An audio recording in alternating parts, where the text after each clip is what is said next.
I just know that muck in the ground is the best place for it.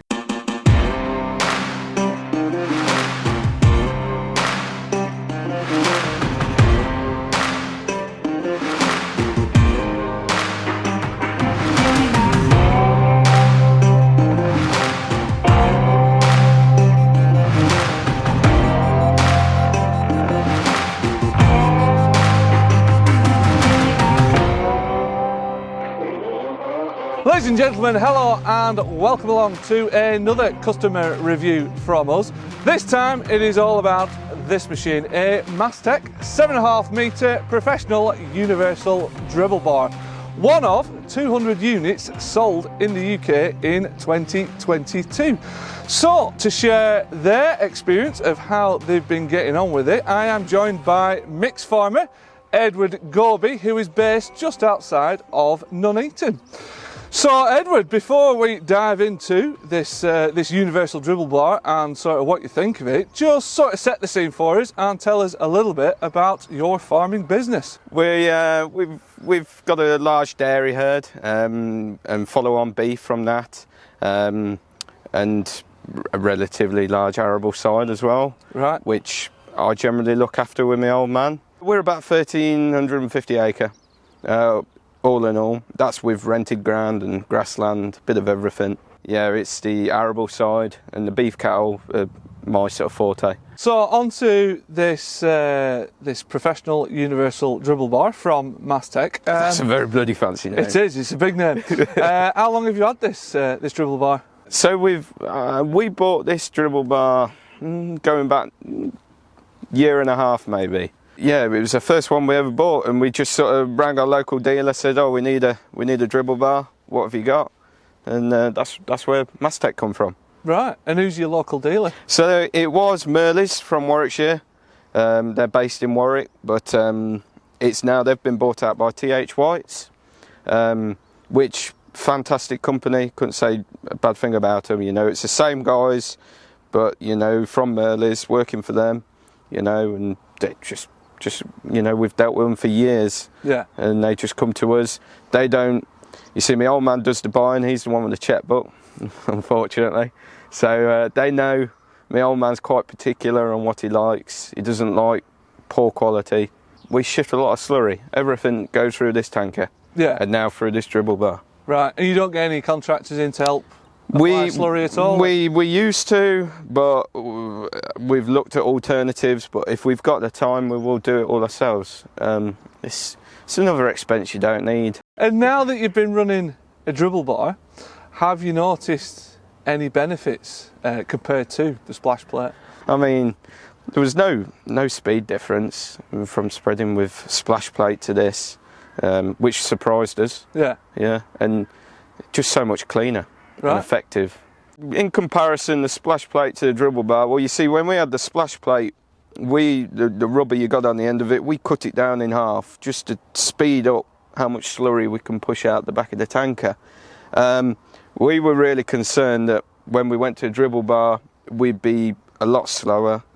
And generally, with the fact that the slurry can be thick at times, we stir it quite often, but yeah, we were worried it was going to be issues with the macerator. I mean, the pipes don't seem very big, and you've only got to have a lump go in. You think, oh crap, that's buggered that. I've got to get my drain rod out again.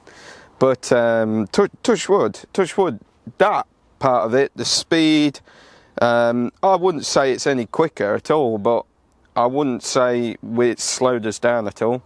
You straighten the field, you whack the booms down, you know, you pressurise the tanker up, that's it, and she's away. As soon as that macerator's kicked in, you're like, oh shit, get up a gear quick. But yeah, so it's good like that. So, and with the dribble bar, obviously with the grassland, we've been busy the last few weeks spreading on grassland, trying to get a bit on.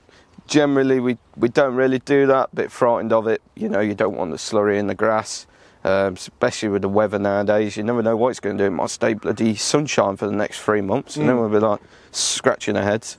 But yeah, we put plenty on, even slurry on the grass, and it's gone in a treat. You know, It hasn't stained the grass like the splash plate would. It looks a lot tidier and generally just so even. I've never, you know, we've got auto steer set up on this tractor, so we're pretty much dead on every time, and it just looks a picture. You know, it just looks smart and clean, tidy job. Every part of the field, from the very headland row right through the middle, looks the same. I just know that muck in the ground is the best place for it. Where with a splash plate, I mean, you got no hope. You know, you'd be a pressurised tanker up. That's it. Whatever the wind wants. That's to do, it. Yeah, it go that way one day, that way the next day, and ultimately, does, you know, using the dribble bar, does it make better use of the slurry? Yeah. Using the dribble bar, obviously you're not chucking it out everywhere. You're getting it down to the grass, into the, you know, onto the floor. It's not painting the grass. You know, the dribble bar, it just trickles it out, splashes it on. As far as sort of like the, you know, evaporating it off, it's not drying it out, it's getting to the ground, it's soaking into the ground before, you know, where with a splash plate you spread it on and it dries that quick some days and you think, bloody hell, it's just staying the grass, it'll bloody burn the grass next. But yeah, it makes it more effective. Yeah. Certainly, because you're getting it where you want it at the end of the day. That's the main purpose of it. You literally, you know, just stirs it up well, and it's just a lovely even spread. And for you, what would be some of the standout features of this dribble bar? Well, for me particularly, because I know when it's been a long day, you always forget something, and we've got a lot of trees and telegraph poles in our fields, and yeah, I didn't really want to admit it, but I certainly found out that the brake back works very well. Nobody knows that.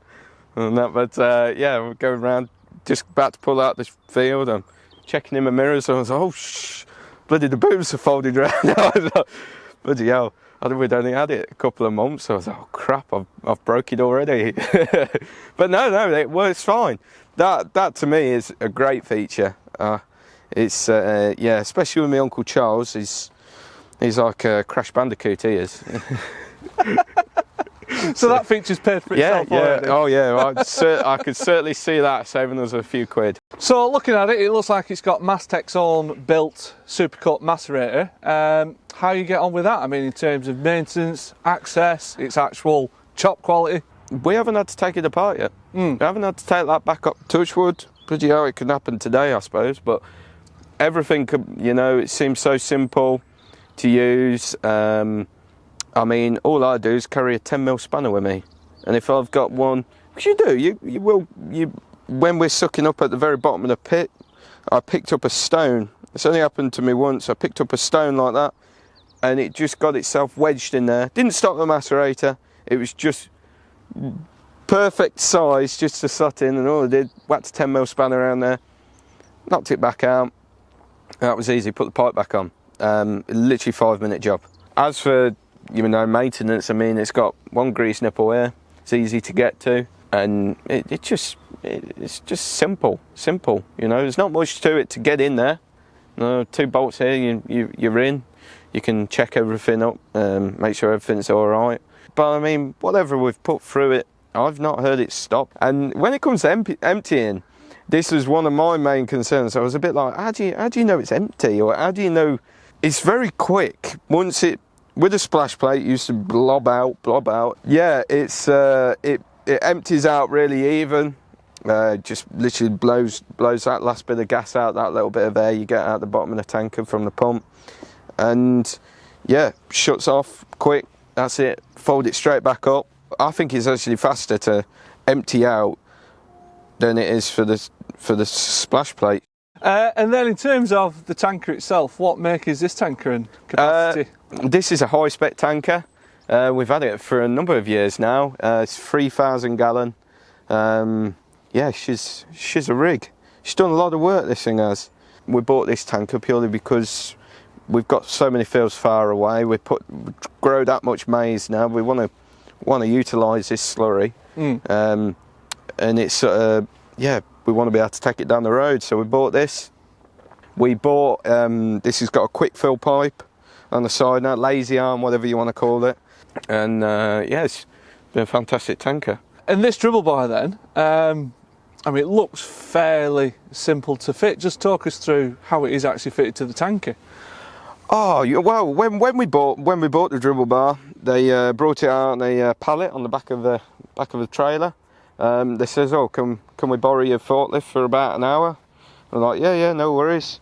And I mean, within half an hour, you got it on the back of the tanker. No welding, nothing. They just took off the old plate, as you can see on the back there. Just imagine a bit of a dome plate. They just unbolted that off. Just literally put this up against it, bolted it on. And yeah, didn't take them long at all. I think it took them longer to put all the pipes in under the tanker, thread them all through, than it did to put the actual dribble bar on.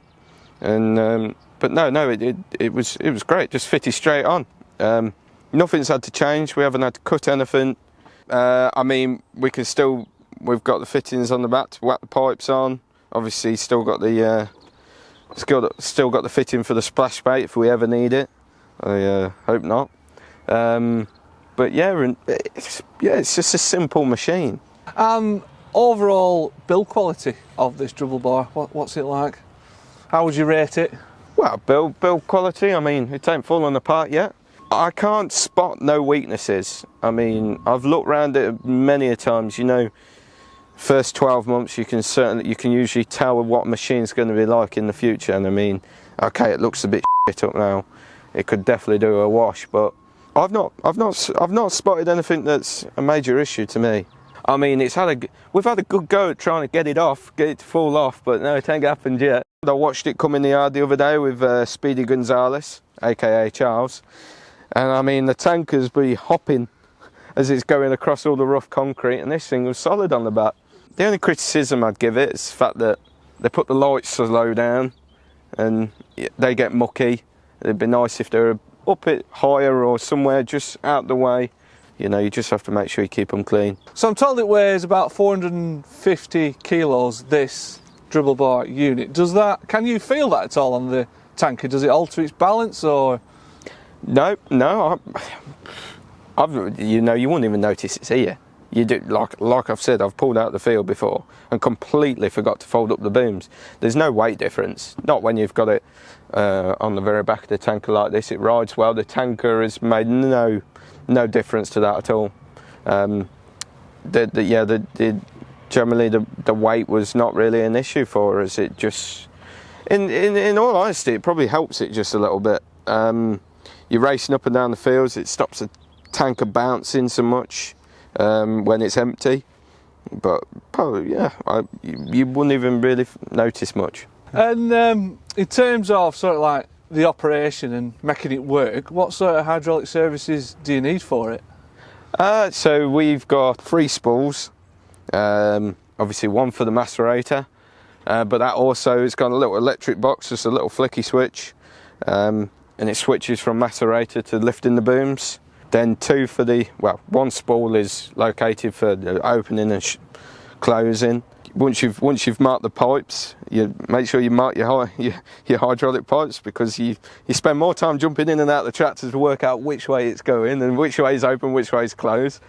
And then just one for the lazy arm, which is on the tanker. That's it really. So three spools for the tanker and the dribble bar, and just a little electric cable that runs through, goes in the cab. So overall then, just sum up your time with the Mastek Professional Universal Dribble Bar, 7.5 m. I'm very happy with it, very happy. As an operator, it just makes it, puts a bit of pride in the work. You spread so evenly. It's easy to use, it's not technical. I mean, I could quite happily throw anybody on the tractor and say, right, can you go and spread some slurry? It's, 3 spools they've got to use, 2 of them are for this, and yeah, anybody can use it, and it's just quick and easy. Now I've actually put some bloody tape around the pipes so I know which ones do what. But apart from that, I like it. I'd give it a 9.5 out of 10. But, yeah. What's your half for? Well, I ain't got no overalls. There you go, Mastek, if you're watching, this lad wants his overalls. That's it, yeah. There you go. Well, Edward, thank you very much for your time. That's all right. Been absolutely spot on that. Hopefully you guys have learnt a bit about this this dribble bar from Mastek. As ever, go check out landpowertv.com for loads more reviews and custom reviews such as this one. And as ever, we will catch you again next time.